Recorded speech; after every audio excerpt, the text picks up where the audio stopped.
All right. Good evening, everyone, and welcome to our Bariatric surgery webinar.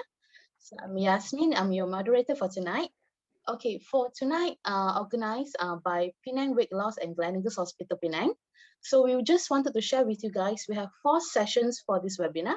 So this is the first session. So we will share and cover the topic on the obesity and pandemic, okay? First, we have 2 panels for tonight. So let me introduce you the first panel, our Mr. Kiru Bakaran Malapad, our general surgeon specialized in breast, endocrine, and bariatric. So without further ado, let me welcome Mr. Kiru Bakaran to start his presentation. Yes, thank you very much, Yasmin. Really pleasure being here today for this inaugural event that we are doing. So actually, what we plan to achieve from this, our first, what do you call it, Penang Weight Loss, Gleneagles Hospital bariatric session, which is, entitled Simplifying Bariatrics. So it's basically just to an idea that myself and Mr. Vimal had come up with for us to discuss and for us to simplify all the clutter and all the, the dilemma about bariatric surgery and how it is, the myths about it and the fear and so on. So now let me share my slide so that, you'll be able to understand a bit better what we are trying to, the message we're trying to get across. So let me just share this. Okay, so today I have with me, of course, sitting here, Mr. Vimal Vasudevan, who is none other than my colleague and also a senior consultant, minimally invasive surgeon from Gleneagles Hospital, Penang, and myself, Dr. Kiru. I'm a breast endocrine and bariatric surgeon as well. And both of us are here today evening to, like I said earlier, to share about this concept about bariatric surgery in a very simple form that you'll be able to understand, so that, you don't get a negative idea about it and you get a very evenly and a neutral perspective about how the surgery is, what is it about, and so on. So I will start this. So this is a series of 4 sessions that we are going to have. Okay, so this is our introduction.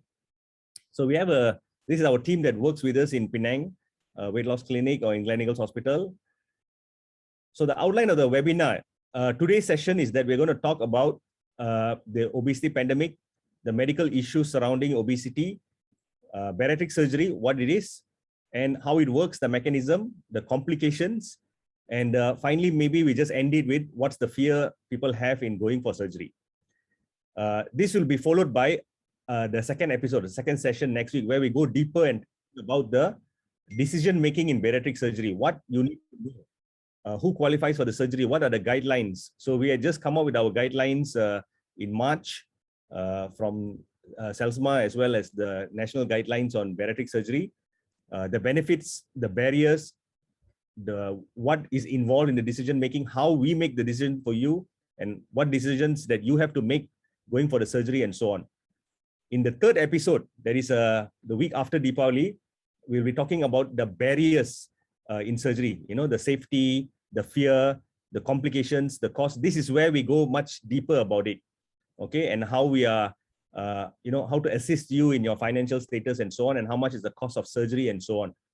And the final episode, which is on the 4th week, end of November, is whereby we get our patients who have undergone surgery, metabolic surgery, bariatric surgery, to come up and to share their experience and also to have a panel discussion with all of you all. So this is where we can actually all hear from them from the front and listen and see, and for you to ask questions with them as well. So throughout this session today, as well as in the next three weeks that's coming, we want to make it an interactive session. So Yasmin, as you saw, as our moderator, so she will pick up the questions and she will forward to myself and Mr. Vimal at the end of this session. So please, if you all have any questions, anything you need to ask, go ahead, no worries. We'll try to answer everything that we can in this 1-hour session. So Mr. Vimal, floor is yours. Thank you, Mr. Kiru. Can you hear me? Yes. Okay. So good evening to everyone, participants and promoters alike. Thank you for involving me in this evening's presentation. My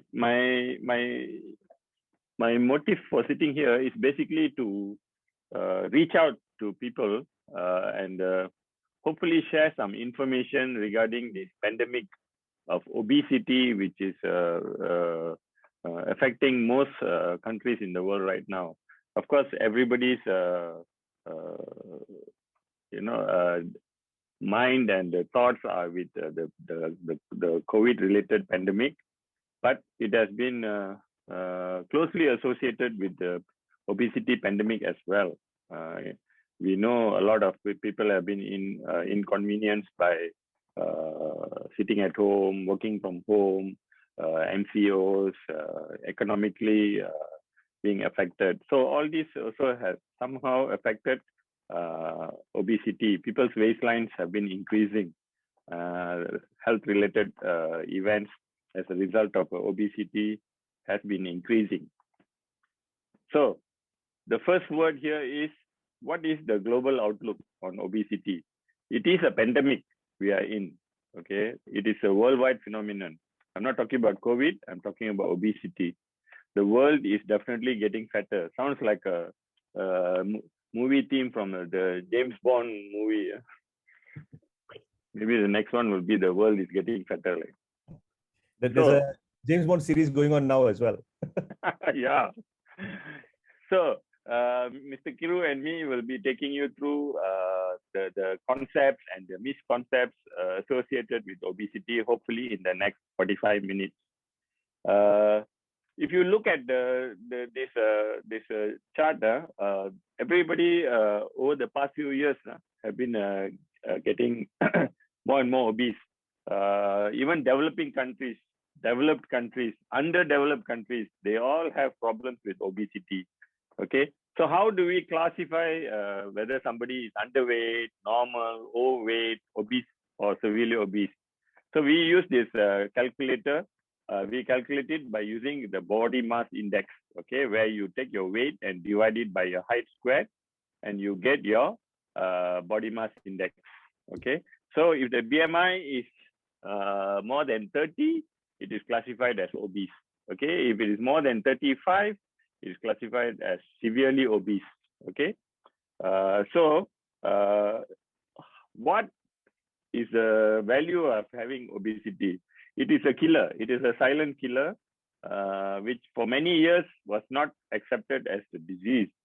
Now, WHO, the World Health Organization, has recognized obesity as a disease and that it kills, okay? And if you look at the slide, it shows you the common diseases which are caused by obesity, okay? This will be covered by Mr. Kiru in greater detail later. So next, so to know more about this, maybe we can switch over to Mr. Kiru and he can explain to you. Suffice for now that obesity is a preventable disease. You must know the concept that it is a disease. It's not a lifestyle choice anymore. And in Malaysia, I think more than 50% of people are either overweight or obese at this point in time. This is what the data shows us as recent as the last 1 or 2 years. Mr. Kiru? Thank you, Mr. Mal. So I think when people talk about obesity, it's very difficult. They don't get referred and say that, oh, this person is obese, so please do something for him. Okay. So the concept always why we get referrals is because of either they are having issues with obesity, the chronic diseases that are associated with that. And as you can see in the slide here, there are more than 50 different types of chronic diseases, all the way from your head, all the way up to your toes. Depression, psychological issues, sleep disturbances, anxiety, and of course lungs. Now because of COVID and all, people who have lung disorders like asthma, restricted lung disease and all are potentially to suffer if they get diagnosed with COVID, and then they end up in ICU in stage 4 with ventilator and so on. And of course, now when you talk about the liver, you have fatty liver disease. A lot of people want to know what is fatty liver. It's basically excess amount of carbohydrate and everything getting stored in the liver and causing raised liver enzymes. And of course, gallstone disease. So Mr. Vimal and myself, we do laparoscopic cholecystectomy for gallstones. There's no way that you can take out the stones alone because they are formed in that environment with a lot of bile, supersaturation. So you develop stones as well. And then ladies and of course gentlemen as well, because of the obesity, tend to delay their chances of having children as well. It's not by choice. Sometimes, of course, we delay in terms of our lifestyle or our the ambitions and so on. But those who have been trying for 10 years, 12 years, 15 years, they are what you diagnose as primary infertility. So they need to see a gynae, and then the gynae will diagnose them and of course refer them to us as well. And then you have all the mechanical disorders, your joints, your knees, ankle disorders and so on as well.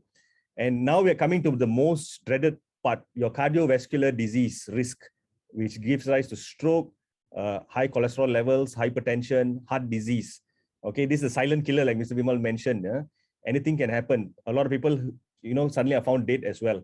So this could be because of a cardiac event that happened. Okay, and of course, pulmonary embolism causes respiratory collapse, cardiovascular collapse as well, and of course, diabetes. So now we're in a pandemic of diabesity. So next month we will be doing a program on diabesity, where you have the twin pandemics, obesity and diabetes, type 2 diabetes happening in the same era, in the same environment because of the same causal factors. Okay, so one treatment can solve two problems, but in this case of obesity, you can see it solves many other problems that you have as well. Okay, and of course, the worst thing that we are always dreading about is cancer. So as we know, and we can see here, there are many types of cancer. The etiology, the causative factor is because of being obese or too much of fat in our diet. And this is directly been linked to breast cancer, colon cancer, pancreatic cancer, and of course, many of the cancers that you see here. So of course, losing weight is a very, very important factor that you can do for yourself. And it's a good style of living a healthier lifestyle that can prevent. This is what you call preventive disease or preventive. Sekiru, Yep. Could you go back, please, to the previous slide? Yep. Sorry, yeah.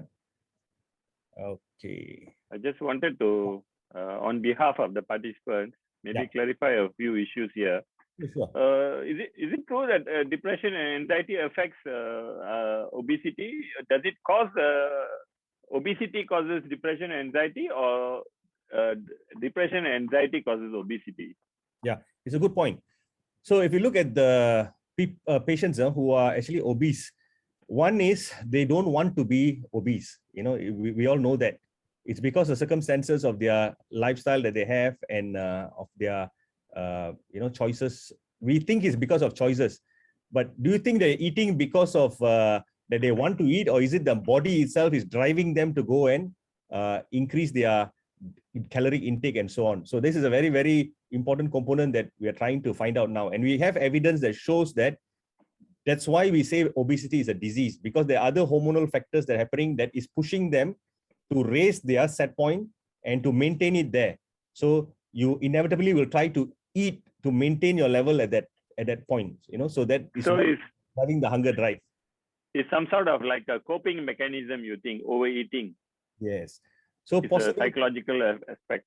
The psychological aspect, because of that effect, they think that it has to be because of them. Because when they go and see medical practitioners or they see dietitians and now, the ultimate point is that you should be able to control what you put in your mouth, which is true. But the problem is if you have something else that is driving you to do it, so does accountability stop there? So that's why we see in patients who have undergone bariatric, where we do hormonal manipulations, we reduce the ghrelin, increase the PYY and so on, you find that the hunger and the satiety actually levels out. So why doesn't it work in patients who are obese, who are taking medication and who have anxiety and depression issues? So yeah, I agree with you. I have seen patients who are obese. As you know, we have been managing these obese patients for many years. I've seen many of them socially, they are withdrawn because they are obese. They cannot make friends. They cannot go out. So what they do, they they turn to food as a savior kind of a thing, so that makes them more obese and land up with a lot of medical problems. Yeah. So that's why I think if they are maybe having depression or anxiety, and it's related to the obesity that they have, and they are trying their very best to try to lose weight. They are, following diets, they are following, that exercise programs and so on. When it doesn't work, it's like a chicken and egg story, it keeps on.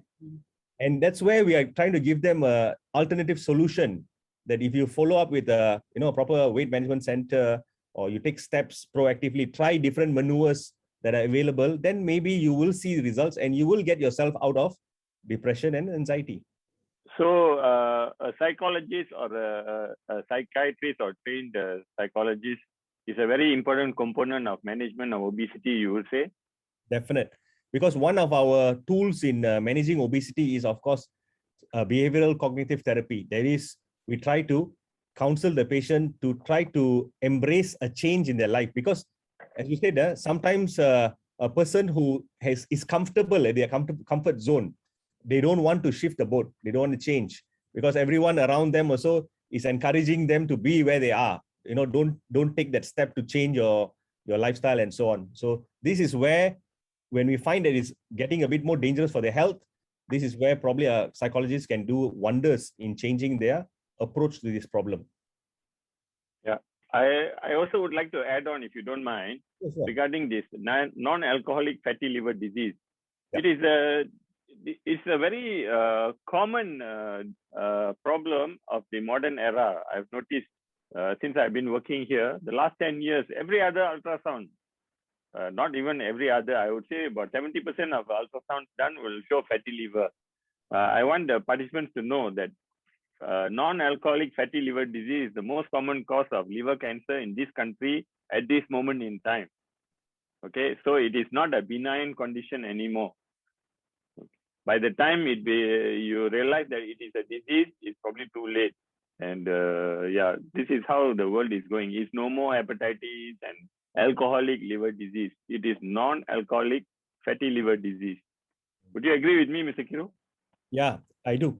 I think besides non-alcoholic fatty liver disease as well, I think because we are seeing an increased number of patients with gastroesophageal reflux disease as well. And a lot of mechanisms of obesity leads directly to GERD. And as we know also, Mr. Bimal, we do a lot of fundoplication or hiatal hernia surgery. So patients who undergo this surgery, do you think they will benefit from weight loss as well?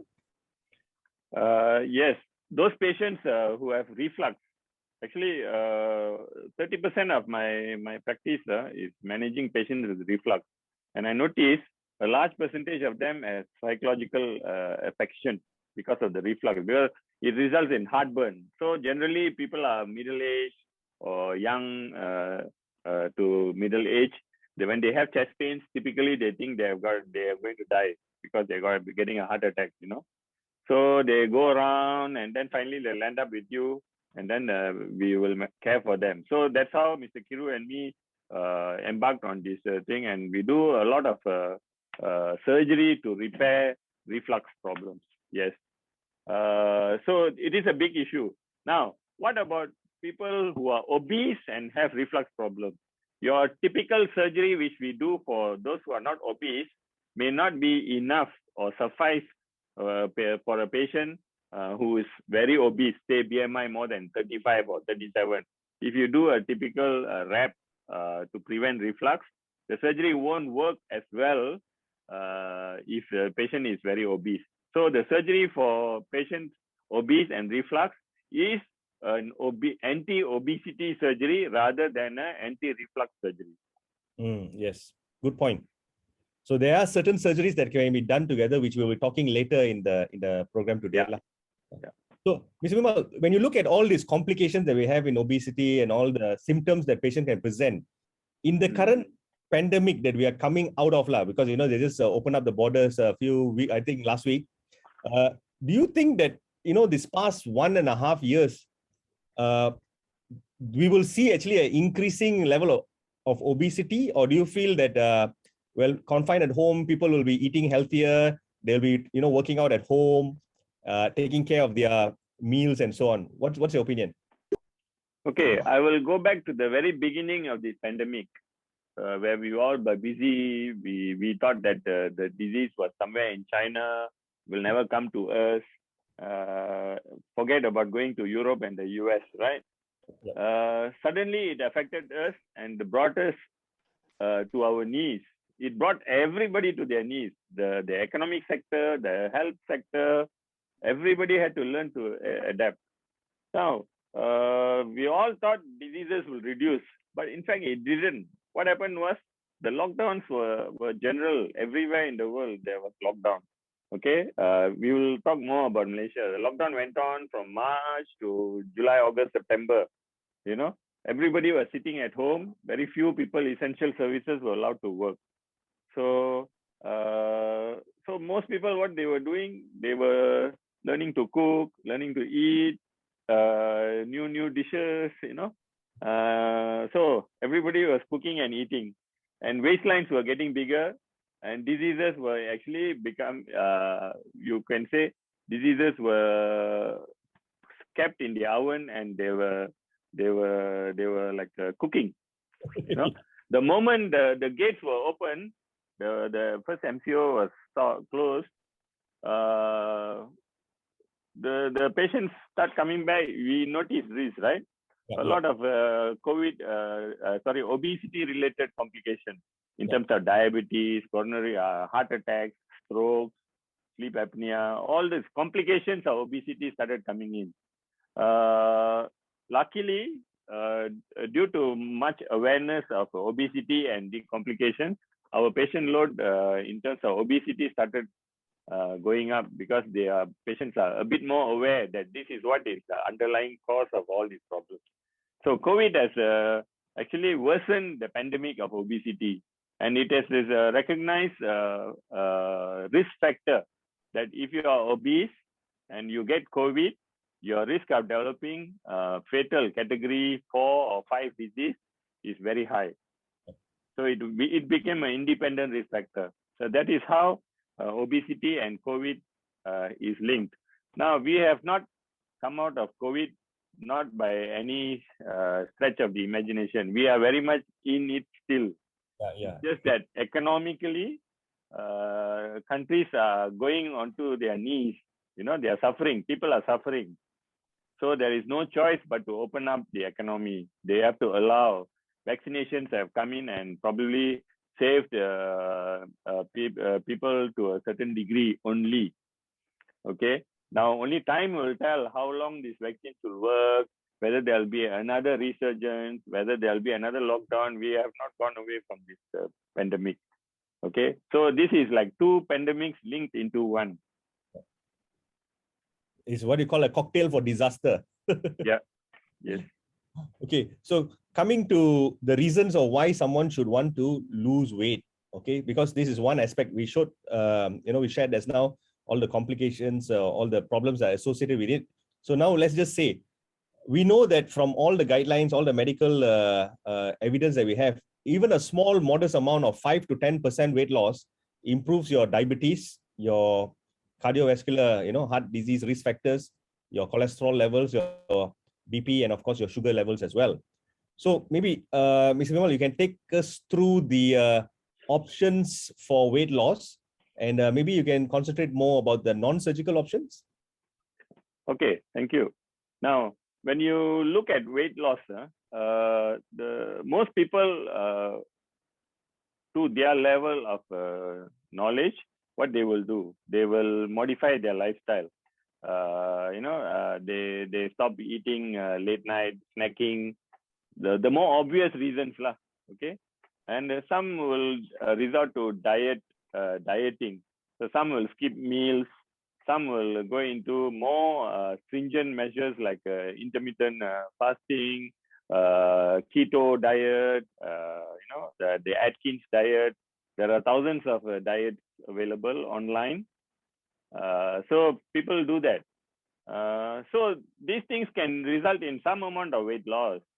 The other things are they go into the gym. Some will, those who have money, they will employ a physical fitness instructor and then do some exercises. Some they just don't have much money, so they go and walk around in the garden or go hiking or cycling. All these are very good approaches to losing weight. Unfortunately, not everybody can benefit from just lifestyle, diet, exercises, and behavior therapy. There are some whose weight is too far down the line. Their BMI or weight is like 150, 140, 200. You cannot expect them to modify their lifestyle. Eating and gaining weight has become a compulsion for them. You cannot expect them to diet. They have nothing else to do in life. They cannot physically do exercises, okay? And they have no access to behavioral therapies to change their behavior. Maybe next slide. Okay, so the next slide. Okay, so this slide shows the various interventions like lifestyle modification, medications plus lifestyle modification, putting balloon, doing surgery, and how the bottom line shows the amount of weight loss in terms of percentages of weight loss. Okay, so you see lifestyle modification and diet, exercise, and all that, only maximum you can lose about 3 to 8%. But it remains important because most studies show if you lose about 5 to 10% of your weight, then you will see improvement in your medical condition, diabetes, hypertension, and all. But if your BMI is more than 37 or more than 32, okay, only lifestyle and diet is not going to help you. You need more loss. So this is where Mr. Kiru will be explaining to us the more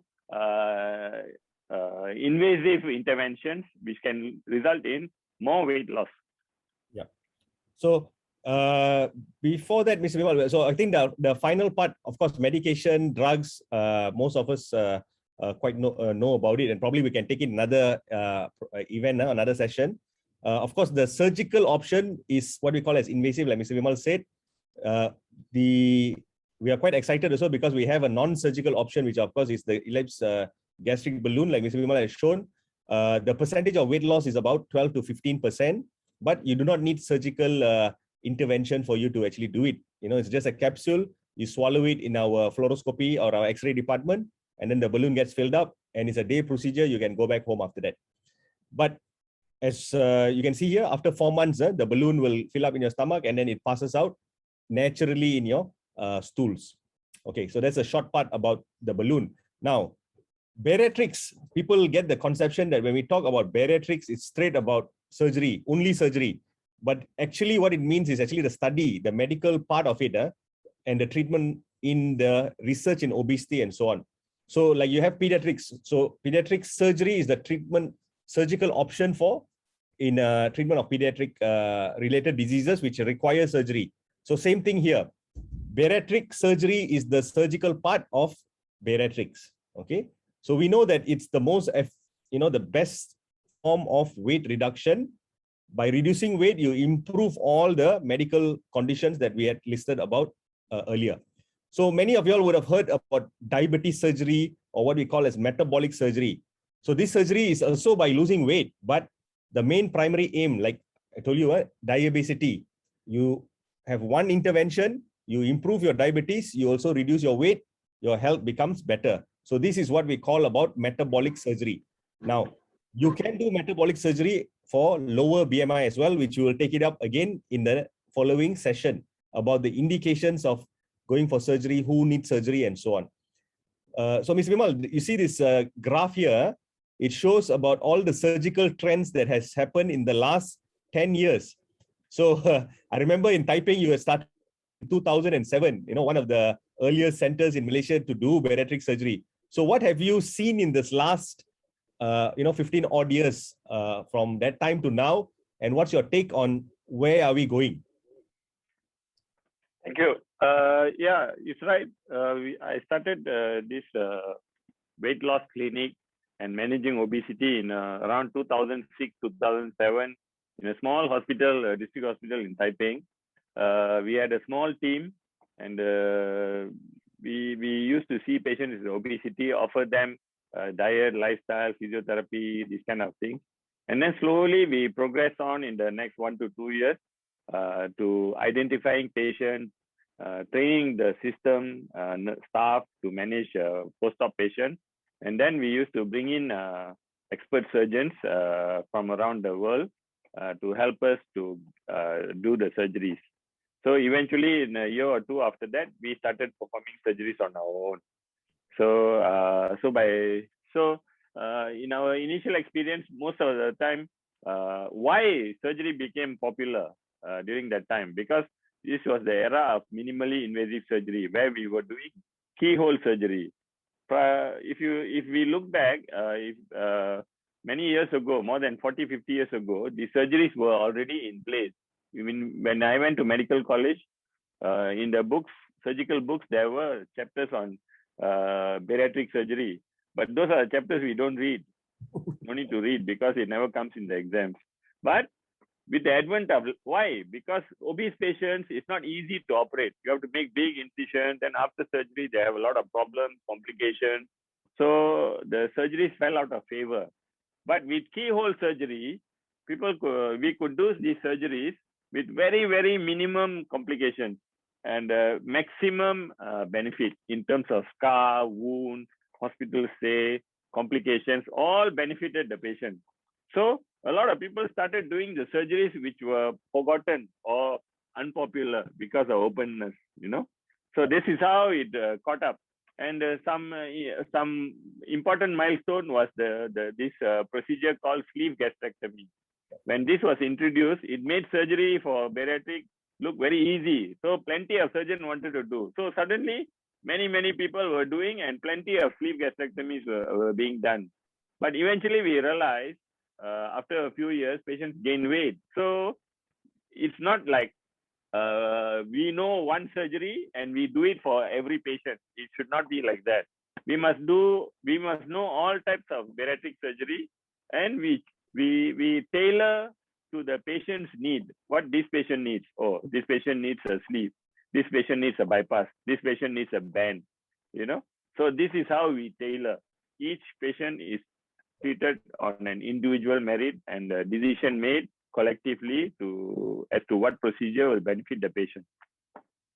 Yep, I think you put it excellently. So now we want to know whether bariatric surgery is right for you. This is a question that patients come to our clinic and ask us, Doctor, do you think I'm suitable to do bariatric surgery? I've been referred and so on. So of course we have our guidelines or what we follow. It doesn't mean you just come here and say you want surgery. We just go ahead and say yes, no problem. So we need to know that you actually fulfill the criteria, and this is some simple thing which will elaborate more further in the guideline episode, which we'll see the following week. So if your BMI is more than 37 or you have medical issues with BMI more than 32, then you are fit for or eligible according to our criteria. And of course, we refrain from doing surgery for those below 18 years old and those who are more than 65. But this is on a case-to-case basis, because the reason why we choose 18 years old is because of our coming of age, attaining our, rights to vote. We associate maturity at 18.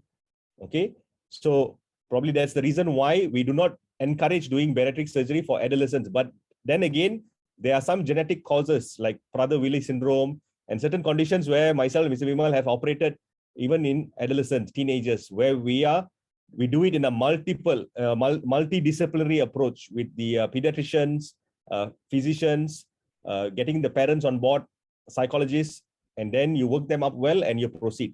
And these patients must be committed to follow a diet and lifestyle change.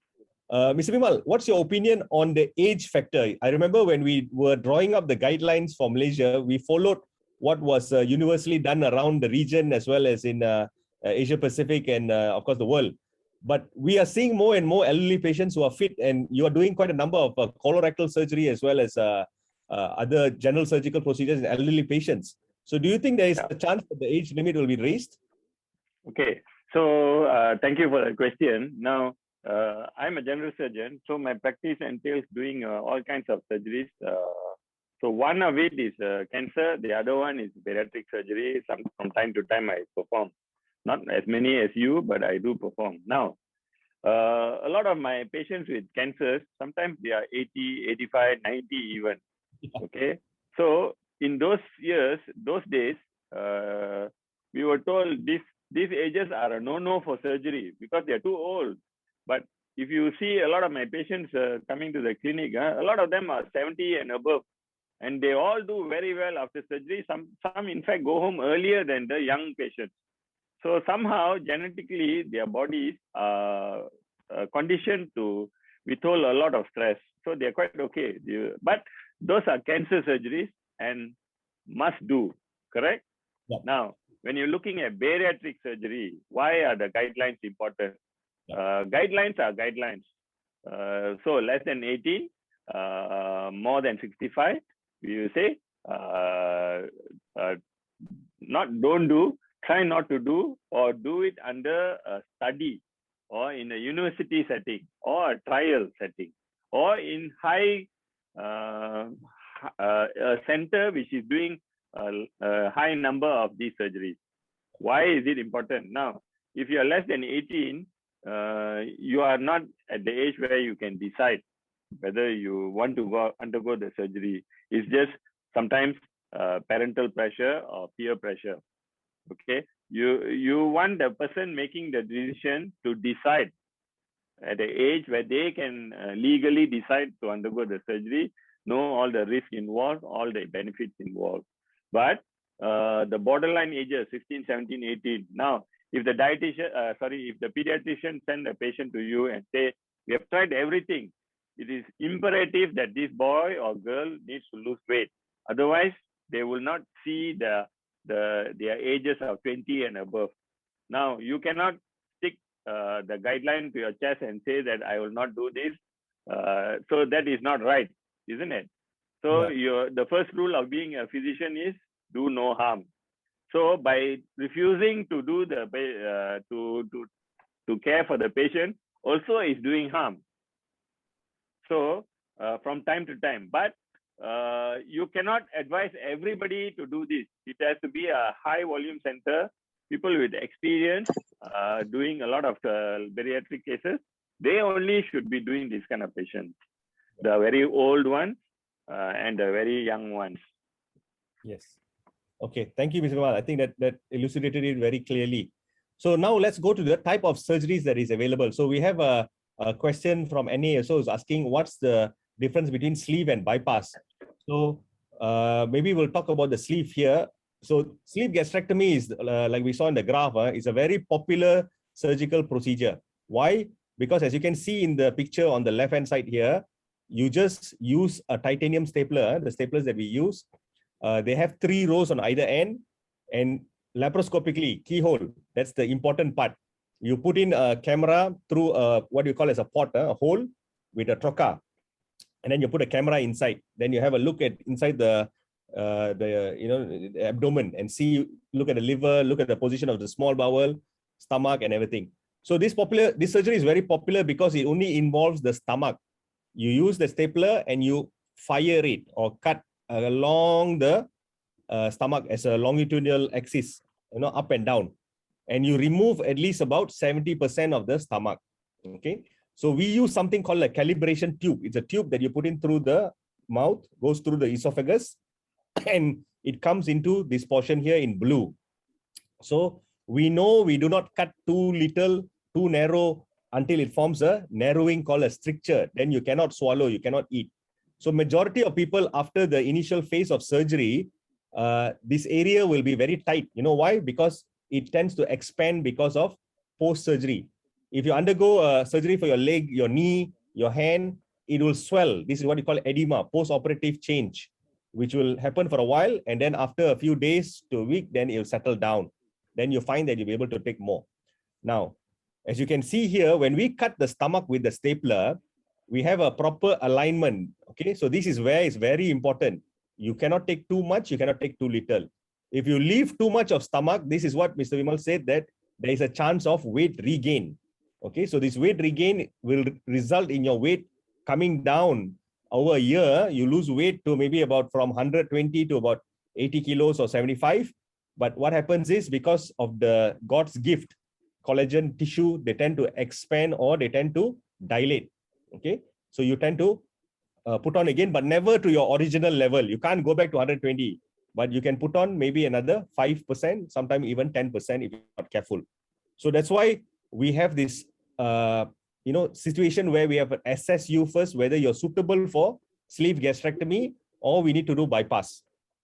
So when we're doing the workup for surgery, in our second episode, we will talk about what are all the workups that we do for you to go for surgery. Okay. But I'll make it very clear, very short in the sense that if you do have what we were saying just now, gastroesophageal reflux disease, where you have heartburn, you have an endoscopy before, it shows you have a hiatus hernia, or you have a very severe reflux disease, then this surgery is not the right one for you. Okay, because it may worsen your reflux. Okay. Mr. Bimal, anything to add on the sleeve before we go to the bypass? Maybe you can quickly tell the audience how the weight is lost when you do the sleeve gastrectomy, a simple mechanism, Okay, right. So as you can see here in the picture, one is what we call as restriction. So by making something which was big and you reduce the size, definitely the amount that goes through will be lesser. So that is one mechanism, the mechanism of restriction. Now, the other thing is that once you make it very narrow and tubular like that, whatever you take in empties very fast. This is what you call as gastric emptying happening very quickly. So when the food goes down and into the small intestine down here, more into the, what you call passing the duodenum and going into the jejunum, okay, the lower portions of the intestine, they stimulate certain endocrine factors or hormones, and these go up. This is what you call as your GLP-1, your PYY, and this increases your feeling of fullness. So even if you take 1 or 2 mouthfuls, you feel full because it rapidly empties the stomach and it goes down and creates this satiety feeling. Now, the other very, very important hormone that we found is something called Ghrelin, which is produced by the upper part, the fundus. You can see here the part that we cut out. That's where majority of the hormone is there. Now, the hormone is also there in the leftover remnant, but it's very, very much lesser. So that's why these people who undergo surgery for the first 1.5 years, they actually feel they lose their hunger. And that is the very, very magical feeling. Can you imagine you're sitting down now, it's already 9 o'clock. Mr. Vimal, myself, we still haven't had dinner. We're going to have dinner after this. And you don't feel hungry because, you just feel like that hormone is not there for you. Okay. So these are some of the mechanisms. Now, there are other mechanisms as well in terms of bacterial flora that changes after surgery in the stomach itself. Your bile acids, okay, that is from your gallbladder. The whole enterohepatic, that means there's some circulation of this bile. A majority will not know what is bile. Bile is when you vomit, you have that green color, yellowish solution in your vomit. That is what you call as bile. They are actually produced from your liver and stored in the gallbladder. So this change in this, all these mechanisms and all have a very indirect result in the weight loss as well. Now, a lot of studies are being done. Every year, they are finding new reasons, new factors. And once they can find out a number of these mechanisms that work, and they find a magic drug or something that can do this, then probably that will take over surgery. What do you think, Mr. Vimal? Yeah, in simple terms, normally, say, this is to the audience. When you eat until you feel full, correct? Now, some stomach sizes may differ. Person who eats a lot maybe have a bigger stomach, doesn't eat a lot, a smaller stomach. So the amount you eat to fill up your stomach will determine probably when your brain tells you you're full, stop eating. Okay, so this is the concept. Now, in surgery, we trick the brain. We cut it into a small stomach where about 70-80% of the stomach is removed. In sleeve gastrectomy, you're left with about 20%. So when you eat that amount, 20%, the signal, when the stomach distends, it sends signal to the brain. And the center in the brain which controls hunger will tell, oh, you're full, stop eating. You cannot eat anymore. So your hunger goes away. and the other one is the hormonal factor. So this is how. So now you go into a so-called starvation mode because you're not getting enough energy. So what happens? Your body goes into starvation. It starts to break down your fat, and the fat is used up as energy. So this is how the weight loss occurs in bariatric surgery. And most studies have shown weight loss achieved by bariatric surgery is longer, more, and sustained over a long period of time as compared to doing other methods of weight loss. Right. Okay. Then we come to the second type of surgery. There are other types of surgeries as well that is available, but we, in view of shortage of time, and the most popular in the world right now is the sleeve, and of course this one, which we call as the gold standard of bariatric surgery. That means all surgeries are based on the outcome of the Roux-en-Y gastric bypass. So what is the bypass? Majority of you have heard about the bypass they do for the heart. Okay, that is what you call coronary bypass. Gastric bypass means by making the connection between the stomach directly with the intestine. So you can see here, I have a picture of the stomach and the intestine. Somewhere up the portion, very high up in the stomach, we use the titanium stapler as well, and we make a small pouch.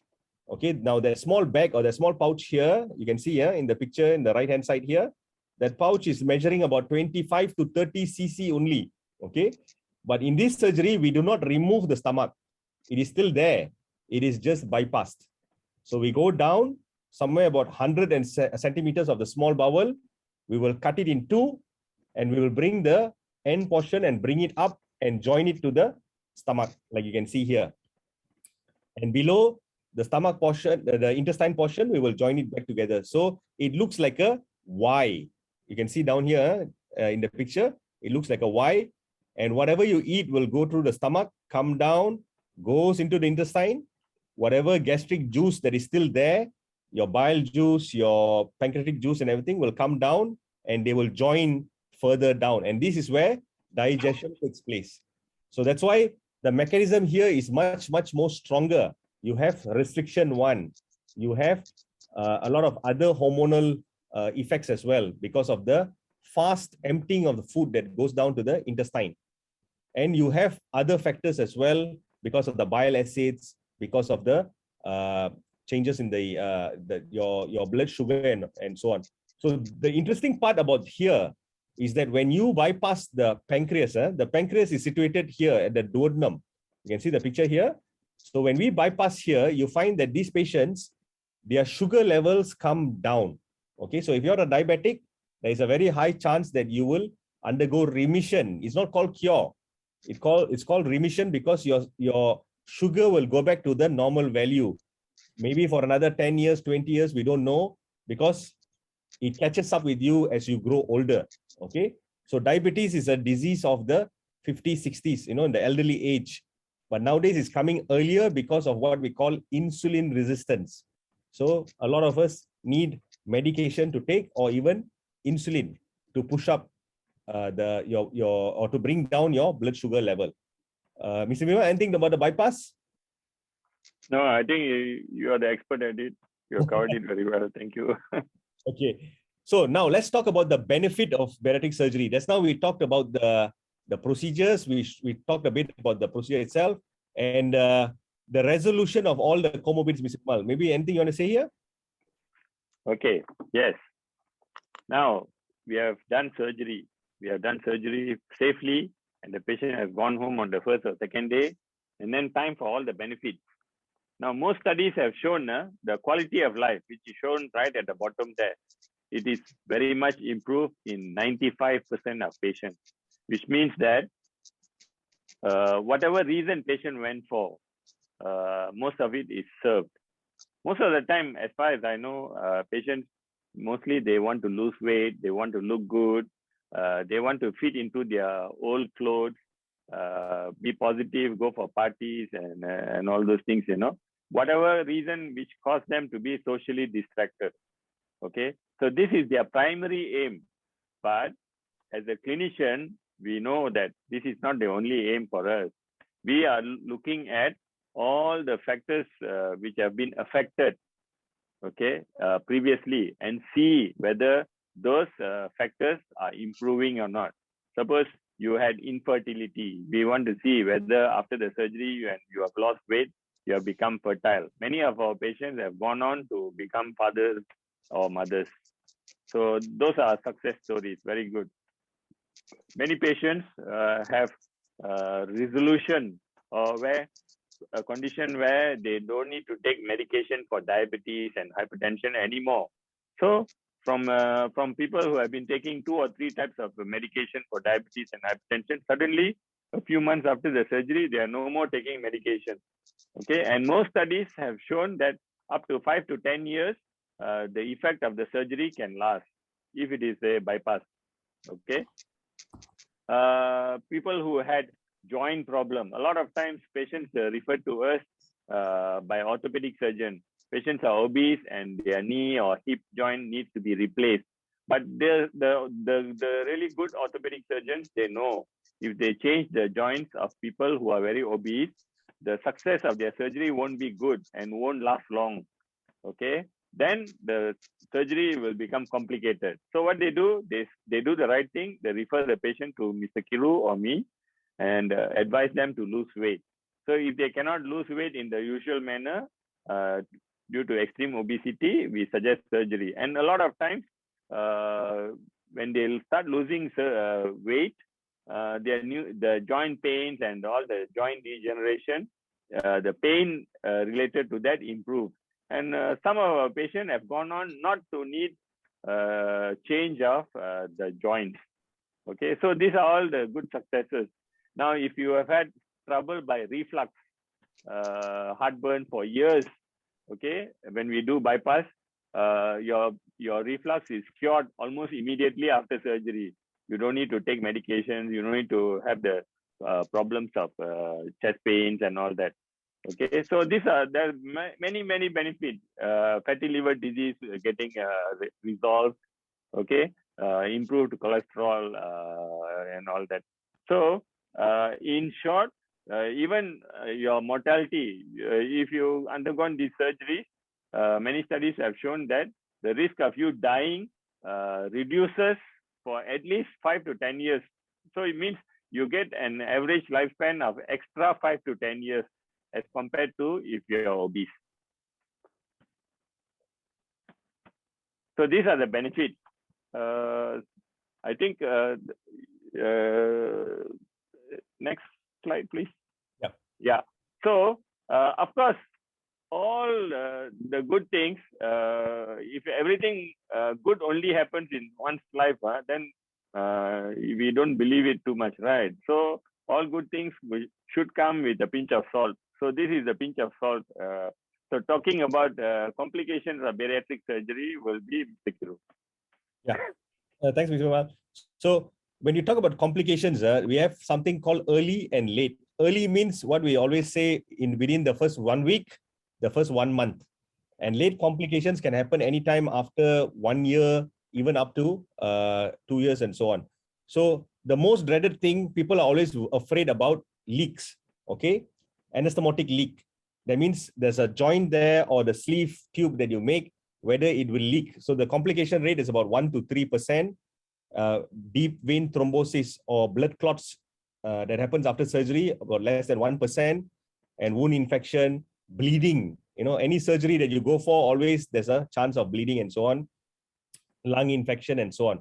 So most of the surgical complications nowadays are all reduced, like Mr. Vimal said, because of technology, because of the era, because of the multidisciplinary approach, preparations of the patients for surgery and so on. And we look at the stapler technology from what was done 15 years ago, the staplers that we had, the first generation to the current one, where we have the tri-stapler technology. There's a lot of investment of money, millions and millions of dollars to make sure that the surgery becomes safer.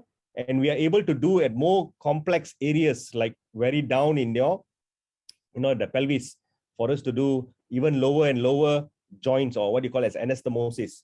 So because of this, we find that we are able to push ourselves to do, more efficient surgery to allow you to take clear fluids, liquids, post-operative very fast, and put you on a recovery plan that is much more faster compared to before.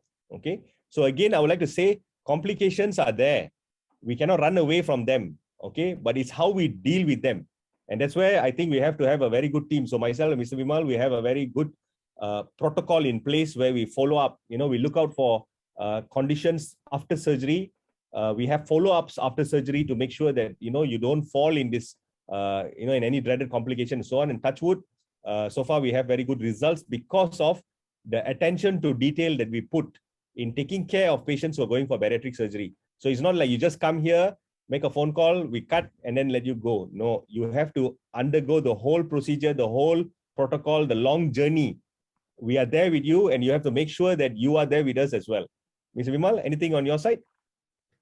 Yeah, I'd just like to add, complications are part and parcel of surgery, but a good surgery done with a good team usually ensures minimum complication and disruption to life and health of the individual. So yeah, it's like when crossing the road, no, even though the light is green for you to cross the road, you cannot 100% guarantee that no, you will not get hit by a car or motorbike, especially not in Penang. So yeah, so bariatric surgery is somewhat like that, but the risk is low. It's like the risk of flying. Everybody is afraid of flight crashing, but the risk of flight crashing is much lower than you have an accident on the road. Okay, well said, Mr. Vimal. Okay, I think we're coming to the end of our session for this session. I think we'd like to probably end up with, you know, the fear about undergoing surgery. We've talked about what it is, how we do it. The outcomes are so good. The complications rate are so low. You know, it's like less than 1% now in this current era with the technology we have and so on. So, but fear is still there. Why? Is it because of this analysis paralysis, Mr. Vimal, where they overthink the situation and ultimately they don't make an attempt to take any action? What do you think? Okay, so dealing with a lot of diseases, not just bariatric, as a surgeon, the first thing you notice when you are counseling a patient about surgery is their fear. Now, the fear comes from many places. One, individual fear of a procedure. Okay. The other one is what society has, the fear introduced by society to them. Now, you see, a lot of Asians, especially, they are very close community with their family, especially. So any disease, they will discuss with their family. So surgery. So whenever there's a big event like surgery involved, suddenly there will be a lot of experts in the family. And they all will have their say. They will say, I have a friend who had this surgery and this happened. So this becomes very influencing to the patient. Patient believes this. So when they sit with us, we rationalize, we show them proof, studies, our outcome, and show them that it is safe. We cannot offer a guarantee, but we know it is safe in majority of patients. Okay. So when we can explain to patients, most of the time they will accept the surgery.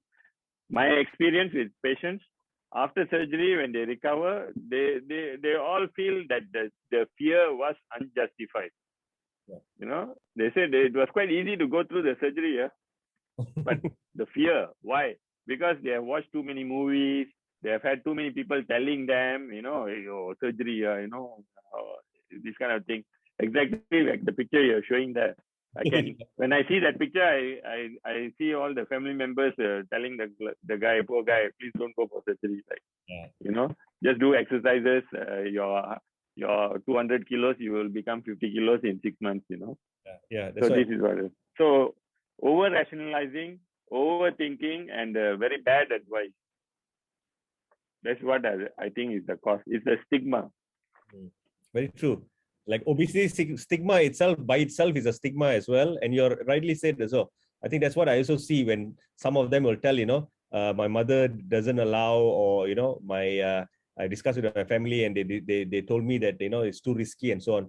So I think this brings You to worked in Taiwan, no? Did you see this in Taiwan? no, I think because they have preceded us maybe 10 years before by in terms of surgical, you know, bariatric surgery started. They also, I think, really took off during the time that we started in Taiping as well. But their curve was much more faster because I think the population accepted bariatric surgery faster. And they also had what they call it, an insurance scheme where patients are reimbursed as well for a certain amount.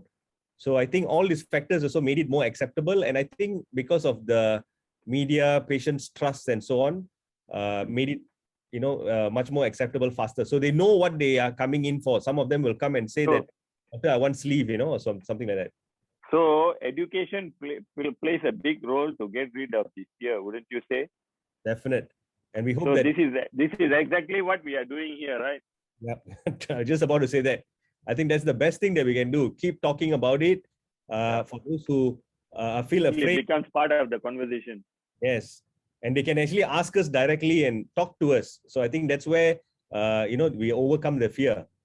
And Mr. Vimal, I think I shared with you earlier about the survivorship bias, which is a study that they showed in World War II planes. You know, these are the planes that came back after, you know, going to Germany and bombing the area and everything. So they got shot. In these are all the areas that were shot in the aeroplane, in the red dots. So if you look at it, you might be thinking that, okay, I want to make this plane stronger. So I will fortify, I will plate, extra plating in these areas where it's all in red. So one very smart economist or person, Abraham Madelson, he actually found that instead of concentrating on where you got maximum number of shots, why don't you reinforce the areas which were not shot here? Because what this means is that the planes that were shot in that area never made it back to the base. So this is what you see in this photograph as well, what you call as a survivorship bias. The 0.1% or the number of patients who are having complications like we talked about just now are very, very low. They are what you see like an iceberg sticking out of the water. But the majority of 90% of the patients who have undergone bariatric surgery with us or around the world are the silent majority who are sitting below, who don't share or who are not seen. Because the ones who are seen are the ones who are having complications. So you can see in this picture here as well, the survivor biases of those who are forgotten and those who are remembered. Everyone remembers the bad part of it because it's very, very clear. It's so vivid. Oh, this happened. But if you imagine yourself, if you compare about people driving, okay, do you think more people are at risk because of drunk driving or because of driving with their handphones? So I would say there are more people who are taking chance by looking at their handphones, holding their handphones and talking on their handphones rather than them who are actually drinking alcohol. Okay. Statistically, we will never know because it's very difficult to duplicate. It's very difficult to say because no one is going to own up and say, I was holding my handphone and I met with an accident. Okay. So this is what we are talking about here as well. If we want to talk about it objectively, the complication rate and so on, we have to look at the people who undergo surgery and the total number and see what is the outcome. And that's where we will know in detail whether we are doing a good job or not. Okay, so with that, Mr. Vimal, I think we can end our session. I'll just say that it's time for you to change your story. If you're already living with obesity and complications, how do you get help? Talk to us. We can try to help you. Find out our center. This is our contact. And we look forward to seeing you in our second session, which is on Friday. So please make a date with us. Back to you, Yasmin. Thank you. All right. Can you hear me? Yep. Thank you. All right. Thank you, Mr. Vimal and Mr. Kiru, for your fruitful sharing for tonight. Okay, but before we end our session tonight, we have lucky draw to share with you guys. Wow. Okay. Yes, I have 3 special gifts for our audience tonight. So I will get help from my colleague, Miss Pei. So how should we start our lucky draw here? Miss Pei? Okay, we will share on the screen the wheel of the lucky draw, and then maybe we can invite Mr. Vimal to start the first draw. Fortune wheels.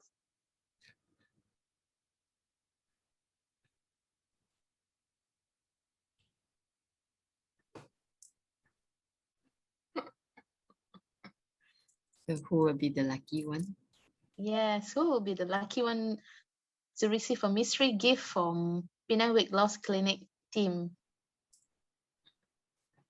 How to stop?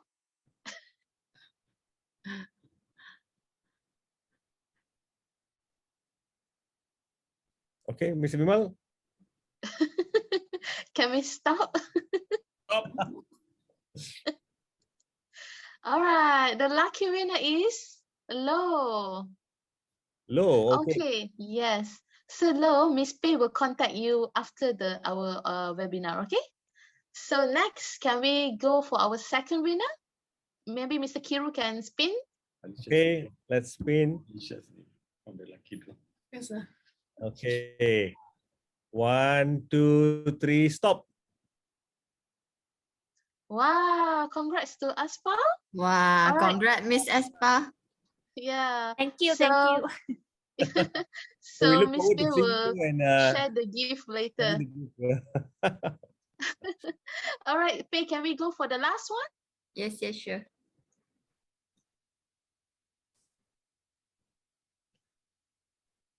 Maybe Yasmin, you can Can spin. call for the stop. All right, stop. Yay, congrats to Sharmala. Okay, All right. congratulations. Congratulations. So Miss Pei will contact to all the winners, yeah? Okay, thank you. All Thank right. you. All right, Mr. Kiru, Mr. Vimal, any last word before we end our sessions for tonight? Yeah, Mr. Vimal. Yeah. Thank you, Yasmin and Kiru Pei, for including me in this session. I've enjoyed it. Look forward to the next few one. Hopefully, those who have attended today will go and mention it to their friends, and more will participate the next time. All right, all right. Mr. Kiru, anything to share with our audience tonight? Yes, thank you everybody for joining us. We know, this is a busy Saturday night and you all took your time to be with us. So we are going to leave this video recording available on Penang Weight Loss YouTube as well as in our website. Please feel free to share. And we want to try to reach out to a lot more people and try to spread the information. So we are coming back with our second session next week on Friday. And hopefully we can make it interactive. Since this was our first session, and since we are trying to make it very interactive, of course, there were some small glitches in the beginning, but we are learning in progress as well because we are surgeons and our expertise is in operating. So thanks to, Yasmin, Miss Lee, Gleneagles, the marketing team, and so on, we are embarking to try to go down and meet you all so that you all don't look at us and find that we are too far, we can't communicate, we can't talk, we can't share. So I hope that we can make this a regular session for the next 4 weeks. And yeah, look forward to seeing you soon. Take care. All the best. All Good night. right. Thank you, everyone. Thank you, doctors. Have a good night. Good night. Bye-bye. Have a good weekend all. Be safe. Bye-bye. Thank you.